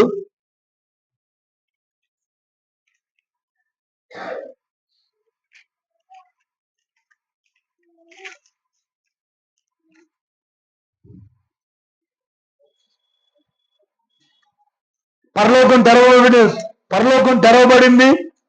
ఉజ్జియా వృద్ధులందిన సంవత్సరం అత్యున్నతమైన సింహాసనం ప్రభువాసనుడు ఉండగా నేను చూచి తిని, అంటే ప్రత్యక్షత అన్నమాట. అంటే దేవుణ్ణి చూచాడు, సింహాసనాసుడైన ప్రభు యొక్క మహిమను చూచాడు. ఇప్పుడు 5వ వచనంలో ఏమంటారు చూడండి, అయ్యో నేను అపవిత్రమైన పెదవులు గలవాడను, అపవిత్రమైన పెదవులు గలవాడు జనుల మధ్య నేను నివసించుచున్నాను, నేను నశించి తిని రాజును సైన్యగర్భుడు యెహోవా నేను కనులారా చూచితిని అనుకొంటిని. అంటే ఎప్పుడైతే నువ్వు దేవుణ్ణి చూస్తావో నీవెవరో నీకు అర్థమవుతుంది అన్నమాట.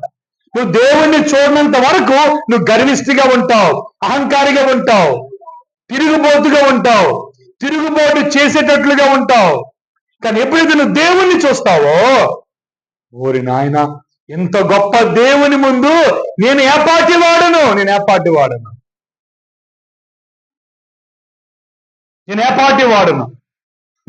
వాడను, నేను కన్నులైనను ఎత్తి చూడడానికి నేను యోగ్యుడను కాదు, నీ మహిమ ఎదుట నేను నిలబడలేనయ్యా అని మనం తగ్గించుకుంటాం. మరి ఎవరు కుర్చీలు కావాలని పోరాటం చేస్తారు? ఎవరు సంఘంలో అధికారం కావాలని పోరాటం చేస్తారు? ఎవరు సంఘంలో గొడవలు పెడతారంటే ఎవరైతే దేవుని మహిమను చూడలేదో. దేవుని మహిమను చూచిన వారు ఎవరు కూడా స్థానిక సంఘములో కుక్కిన పేనులో ఉంటారు. కుక్కిన పేను అంటే ఇలాగనే నొక్కేస్తాం కదా, అలా ఉండిపోద్ది పేను, అంతే. దీనులుగా ఉంటారు, తగ్గించుకుని ఉంటారు. మారు మనసు పొందుటంటే ఏమిటంటే ఆత్మ విషయమై దీనులైన వారు ధన్యులు. ఆత్మ విషయమై దీనత్వం, గర్వము, అహంకారము, ప్రగల్భాలు, గొప్పలు చెప్పుకోవడాలు, నేనింత, నేనైతే ఏం చేద్దునో ఇస్తా. చదివింది బెత్తుడు, మాట్లాడింది మోరుడు. అనుభవం బెత్తుడు, కానీ నేను చేస్తానని చెప్పడం ఇంత ఫెయిల్యూర్. సంఘంలో అంటారు నాకు అవకాశం ఇస్తే ఏం చేస్తానో తెలుసా? అయ్యో స్థానిక సంఘాలు ఎన్ని సమస్యలు. దీనత్వం లేకపోవడం. దీనత్వానికి మొదలు మెట్టి ఏమిటో చెప్పనా? రక్షణలోనే ఆ దీనత్వం ఉంది. రక్షింపబొట్టులోనే దీనత్వం ఉంది.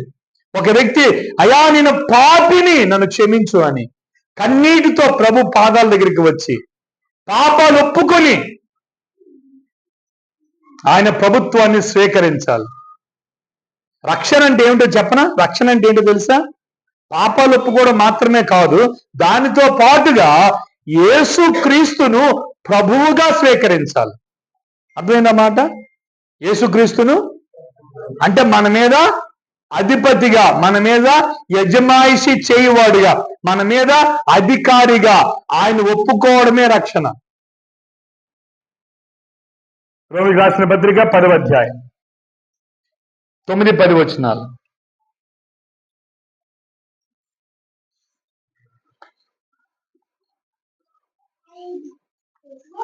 రోమిలకు రాసిన పత్రిక 10వ అధ్యాయం 9-10 వచనాలు. యేసు ప్రభువని దేవుడు మృతుల నుండి లేచి ఉన్నాడని నీ హృదయమందు విశ్వసించిన ఎడలా, తర్వాత మార్చదండి,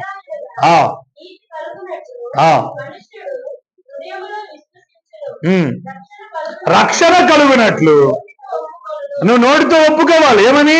అయ్యా యు ఆర్ మై లార్డ్, నీవు నాకు రాజువు. పాడేస్తాం రాజాజీ రాజా గమంతో.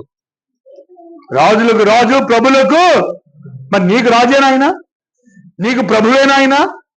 ఆయన ప్రభుత్వానికి నువ్వు ఒప్పుకుంటావా? ఆయన ఆధిపత్యానికి నువ్వు ఒప్పుకుంటావా? ఆయన చెప్పింది నువ్వు చేస్తావా? ఆయన స్వరాన్ని వింటావా? ప్రభు నీ చిత్తం లేకుండా నేను కడుక్కోవడం ముందుకు పోయినని చెబుతావా దేవునితో? రక్షణలో సాగిలపడి యేసుక్రీస్తు ప్రభువు ఎదుట సాగిలపడి ఆరాధన చేస్తూ అయా నేను పాపాత్ముడను అని ఆయన ఒప్పుకుంటా ఉన్నాడు. పేతురు యొక్క ప్రారంభం అదే.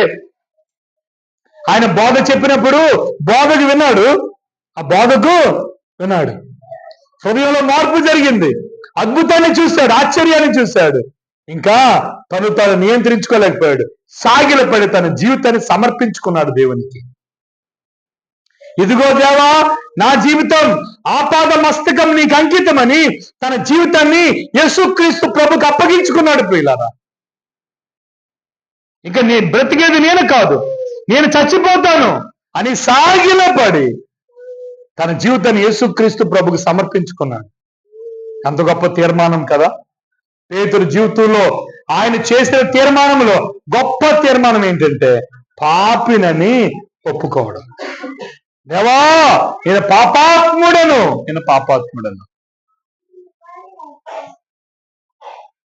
యెషయా ఏమని ఒప్పుకుంటున్నాడు? యెషయా ఏమన్నాడు?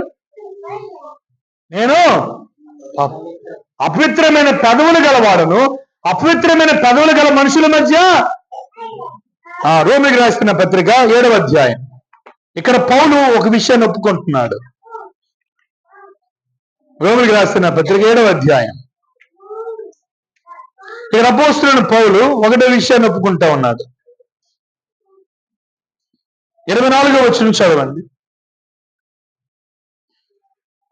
7:24. అయ్యో, నేనెంత దౌర్భాగ్యుడను, లోనగు నా శరీరము నుండి నన్నెవడు. అయ్యో, నేనెంత దౌర్భాగ్యుడను అంటే పౌలు తన గురించి తను ఏమనుకుంటాడు? నాలో నిండా పాపం ఉందయ్యా, నేను దౌర్భాగ్యుడనయ్యా, నాలో మంచి లేదయ్యా, నీ పరిశుద్ధత ఎదుట నేను అపవిత్రుడనయ్యా, సమీపింపరా నీ తేజస్సులో అమరత్తులను నశించువాడవు, నీ పేరు కూడా నేను ఉచ్చరించడానికి నీ యోగ్యుడను కాను. ఎప్పుడు చెప్పారా మాట మీరు దేవుని? నేను పాపాత్ముడిని ఒప్పుకున్నారు ఎప్పుడైనా మీ జీవితంలో? ఏమైనా బిడ్డలారా, మీ హృదయాల్లో యేసుక్రీస్తు ప్రభు దగ్గరికి మీరు రావడానికి 3 కారణాలు మనం చూస్తూ ఉన్నాం. ఒకటి, ఆయన మిమ్మల్ని ముందే ఎన్నుకున్నాడు కాబట్టి ఈ మీటింగ్ లో మీరు ఉన్నారు. మిమ్మల్ని దేవుడు ముందు ఎన్నుకోకపోయి ఉంటే ఈ మీటింగ్ లో మీరు కూర్చునేవారు కాదు. కాబట్టి అది స్పష్టమైందా లేదా? మిమ్మల్ని దేవుడు కావాలని కోరుకుంటున్నాడు. అయితే మీరు చేయవలసిన పని ఏంటంటే, ప్రభు, నేను దౌర్భాగ్యుడినయ్యా, నేను పాపిని తండ్రి, నన్ను క్షమించండి, నీ రక్తంతో నన్ను కడగండి, నన్ను విమోచించండి, ఆ పరలోక నిత్య రాజ్యాన్ని నన్ను వారసునిగా చేయండి అయ్యా. మీరు బాప్తిజం తీసుకోవచ్చు, మీరు ఇంతకుముందు రక్షింపబడ్డాను అనుకోవచ్చు, కానీ మీరు నిజంగా ఆ కార్యాన్ని చేయకపోతే ఇదే రక్షణ దినం, ఇదే అనుకూల సమయం. ఇప్పుడే మీ హృదయాన్ని ప్రభుకి ఇవ్వండి. ఏం చేయాలి? యేసు ప్రభు, నేను పాపినను క్షమించండి అయ్యా, నీ వాక్యపు వెలుగులో నేను నడవటం లేదయ్యా, నువ్వు చెప్పినట్లుగా నేను జీవించటం లేదు తండ్రి, నా ఇష్టానుసారం నేను బ్రతుకుతున్నానయ్యా, నన్ను క్షమించండి అయ్యా, ఈ రోజు నుండి నీ మార్గంలోనికి వస్తాను, నువ్వు చెప్పినట్లు చేస్తానయ్యా అని ఆయనతో చేతుల్లో చేయి వేసి మీరు తీర్మానం చేయాలి. ప్రభు ఆ ప్రేరేపణ మీకు ఇస్తున్నట్లయితే దయచేసి, బలవంతం లేదు, ప్రభుకి మీ జీవితాన్ని అప్పగించండి. You will see wonders in your life. నీ జీవితంలో గొప్ప అద్భుతాన్ని నువ్వు చూస్తావు. నీ జీవితం దేవునికి సాధనం అవుద్ది. నీ జీవితం దేవునికి ఒక పనిముట్టుగా మారుతుంది. దేవుని చేతిలో వాడబడే ఒక వ్యక్తిగా నువ్వు మారుతావు. ప్రభుగా నువ్వు సాక్షిగా జీవించగలుగుతావు. అంతకంటే ఈ లోకంలో గొప్ప విషయం ఇంకొకటి లేదు. అందరూ మోకాలు వేయండి. ప్రభు మన మధ్య ఉన్నాడు. అందరూ మోకాలు వేద్దాం. ప్రభు మన మధ్య ఉన్నాడు. ఆయన మన ప్రార్థన ఆలకించే దేవుడిగా ఉన్నాడు. దేవుని ఎన్నుకున్నాడు, దేవుని ఏర్పాటు చేసుకున్నాడు. ఆ విషయాన్ని చెప్పండి. మీ హృదయంలోనే నీ తీర్మానాన్ని చెప్పు. ప్రభువా, ఇక్కడ నీతో నేను జీవిస్తానయ్యా, నీతో నేను బ్రతుకుతానయ్యా, ఇన్నాళ్ళు నా సొంతంగా జీవించానయ్యా, పాపంలో బ్రతికాను తండ్రి, నీ రక్తంతో నన్ను కడుగు ప్రభువా. యేసు రక్తము ప్రతి పాపమును కడిగి శుద్ధీకరించును. పేతురు మాదిరిగా, యెషయా మాదిరిగా, పౌలు మాదిరిగా నీ జీవితాన్ని ప్రభు దగ్గర ఒప్పుకొని విడిచిపెట్టు.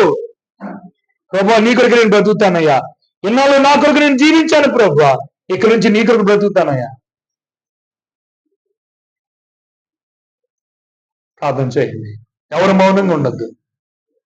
ఆయన ప్రత్యక్షత చూసావు కదా, ఆయన ఎంత గొప్ప దేవుడో చూసావు కదా. భూమికి పునాదులు వేయబడక మునిపే ఆయనను ఏర్పాటు చేసుకున్నాడు. అనేక పడవలు ఉన్నాయి, కానీ నిన్ను ఎన్నుకున్నాడు ఆయన, నిన్ను ఏర్పాటు చేసుకున్నాడు ఆ ప్రభు వారు.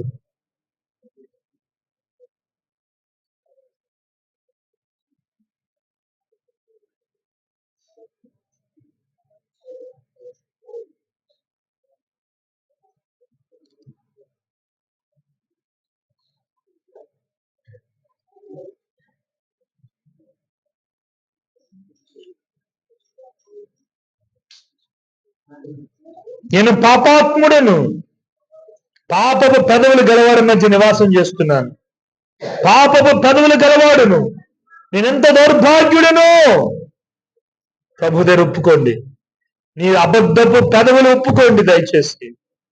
నీ పాపాన్ని చూసే కన్నులు ఒప్పుకోండి దయచేసి. నీ తిరుగుబాటు స్వభావాన్ని ఒప్పుకోండి దయచేసి. ప్రభు మిమ్మల్ని పిలుస్తున్నాడు. ప్రభు మిమ్మల్ని పిలుస్తున్నాడు. ఇక సాయంత్రకాల సమయంలో ప్రభు మిమ్మల్ని పిలుస్తున్నాడు. ఈరోజు చాచిన చేతులతో రమ్మని అడుగుతూ ఉన్నాడు. ప్రయాసపడి భారం మోసుకుని చిన్న వారులారా నా ఎందుకు రండి అని పిలుస్తున్నాడు ఆయన. వస్తావా ప్రభు దగ్గరికి? అయ్యా, ఇన్నాళ్ళు నా ఇష్టానుసారంగా జీవించానయ్యా, ఫెయిల్ అయిపోయానయ్యా, జీవితంలో ఓడిపోయానయ్యా, నేను మోసపోయానయ్యా, నన్ను క్షమించండి.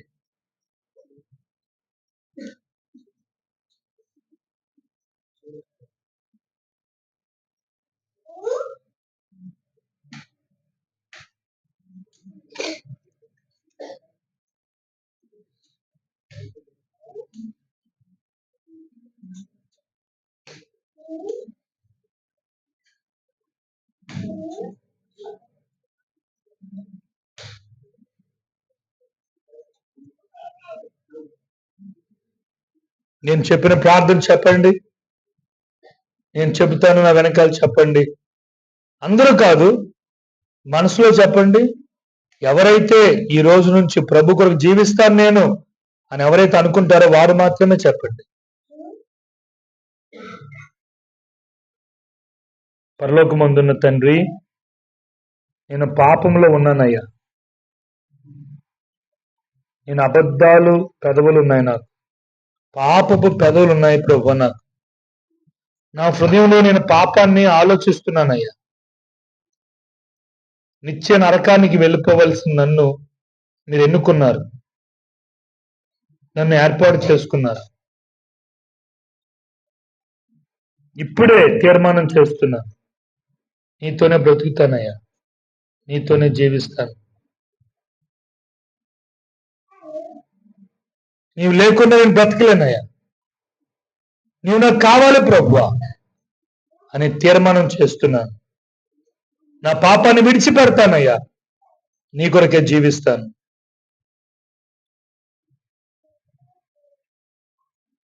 యేసు ప్రభు వారి నామములో ప్రార్థన చేయుచున్నాను తండ్రి. ఎవరైతే ప్రార్థన చేస్తారో వారు దయచేసి సిగ్గుపడద్దు. ప్రభు సన్నిధి మన మధ్య ఉంది. అటువంటి వారు ఎవరు ఉన్నట్లయితే దయచేసి చేతి చూపించండి, మీకు నేను ప్రార్థన చేస్తాను. ప్రభు సహాయం చేస్తాడు. ప్రభు కొరకే జీవించడానికి, ప్రభు కొరకే బ్రతకడానికి ఆయన సహాయం చేస్తాడు. మీకు నేను ప్రార్థన చేస్తాను.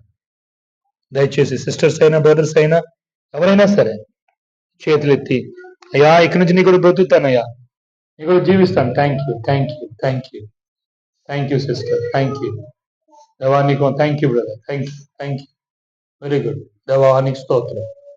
ఎన్ని త్యాగాలైనా చేస్తామయ్యా.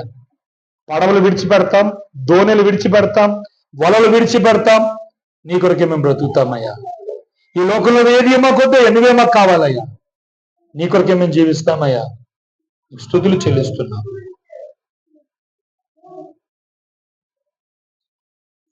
ప్రభు అయిన దేవుడు మీ తీసుకున్న తీర్మానానికి సహాయం చేయను గాక. ప్రేమగల తండ్రి, కొద్దిమంది యవనస్తులు తీర్మానం తీసుకున్నారయ్యా, నీ కొరకు బ్రతుకున్నట్లు, నీ కొరకు జీవించినట్లు మీరే సహాయం దయచేయమని. ఇంకెవరైతే చేతులు ఎత్తలేదో, ఎవరైతే ఇంకా తీర్మానం తీసుకున్నారు కానీ చేయెత్తడానికి ఎవరైతే భయపడుతున్నారో వారితో మీరు మాట్లాడండి. వారి హృదయాల్లో కూడా మీరు కార్యం జరిగించదురని, సువార్త వారి హృదయాల్లో పనిచేయనట్లు మీరే సహాయం దయచేయమని యేసు ప్రభు వారి పరిశుద్ధమైన నామములో స్తోత్రం చెల్లించి ప్రార్థించి వేడుకొంచున్నాము తండ్రి. ఆమేన్.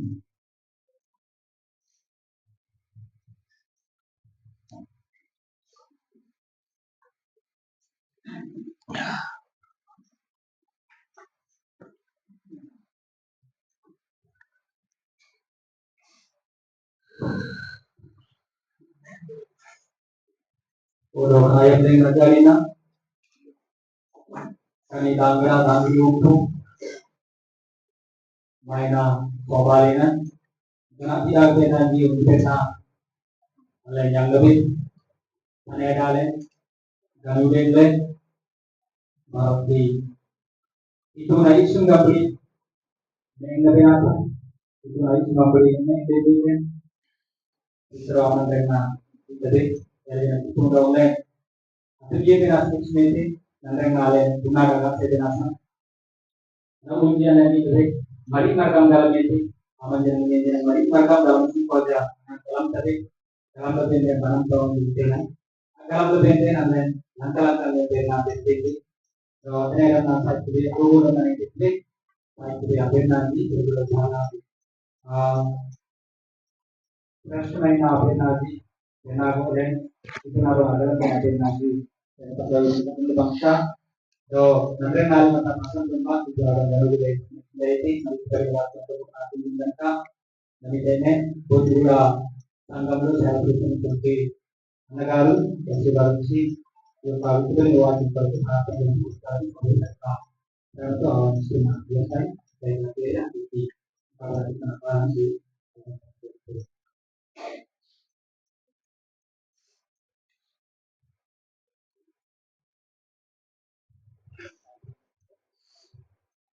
dari tentang diri kita nama dari satu tadi saya mulai itu dengan dari sebelumnya mana ini ఇంటికి namanya beda ada lagi kalau aku bisa sudah dibutuhkan nanti kita kita lalu yang kecil dan kecil baik itu orang kita Ayo mandor mampu salah yang ada yang kecuali kemudian waktu itu amat tentang nama itu dari itu tadi misalnya kita atau selpan berdoa nama kita kenai dengan berkonten kita kemudian karena itu sesuatu tadi dengan karena mereka kamu semangat dulu karena tinggi dan sudah mengalami sama mereka maka aset sama nantinya lewat bawah dalam temang balik kan tinggi dan हमारे पास में बोलेगा हमारे लिए नवाब निकाले तो के लिए ये बहुत सारा नजर ना बन के नाम पर से नवी जाएगा दुको का वाला जवाब माला फिर करने से लेकिन तो देना तो मूवी करना ये नजर खराब होना नजर kan ayo dengan dili mana menggunakan keadaan Jerman, dari Jerman, Jerman, yang gambar jalan tadi itu langsung dengan itu namanya dengan itu namanya dengan itu nama roh dengan ale nanti depo yang depo mande depo yang ada yang namanya ya namanya dengan depo atau depo kami ale bahasa kamu tidak ada beda kalau tahu yang ini itu kamu sudah nanti tersipu le sudah terpaksa jadi kita kerja nanti pada jalan karena ada berarti nanti yang kita gambar zaman itu sudah आप लोग मने और मतलब मने ये आगे बढ़ते आप लोग मतलब ध्यान ले काम करते हैं और करते ही ना कलर कलर की चीजें करना मने जमा लगा मने कितो अमल कर रहे हैं मतलब बेने से आप लोग मने किसी तो काम में ध्यान दे देते समझ सकते हैं हमने फिर मतलब अपना काम देने मान्य आने लगे काम करने के नवार वाले थे या काया से बंस मारा तो मतलब आप लोग को नाम से चीजें हो तब कहीं नहीं होंगे तो के लिए ये बात लेकिन आप और dalam kata celah dalam kita para sumber fasilitas masing yang untuk mengambil seperti bahwa pengawalan di kita karena ada kulit yang benar kita dapat tentang pernah terjadi juga nama kita kulit dengan kalau dengan nama kulit itu juga nggak bisa nambah namanya ada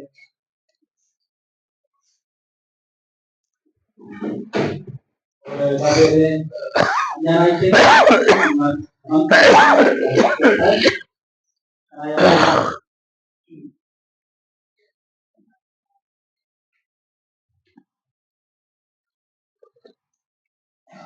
benar-benar ada yang lain yang ada yang dari ayam barang yang lain orangnya lalu yang itu beda ayam yang itu habis beda sih lain sama ayam itu beda हमने कहीं के बातें अगर आप ये पे लगो ना आया बेगा पाटल पाड़ी पाटल सोचे సమయము కనుక ఈ సమయము ఆనపతి తీయడానికి పూర్తి చేయడానికి ప్రతి పాడగా దాని యొక్క దర్శనానికి జరగదు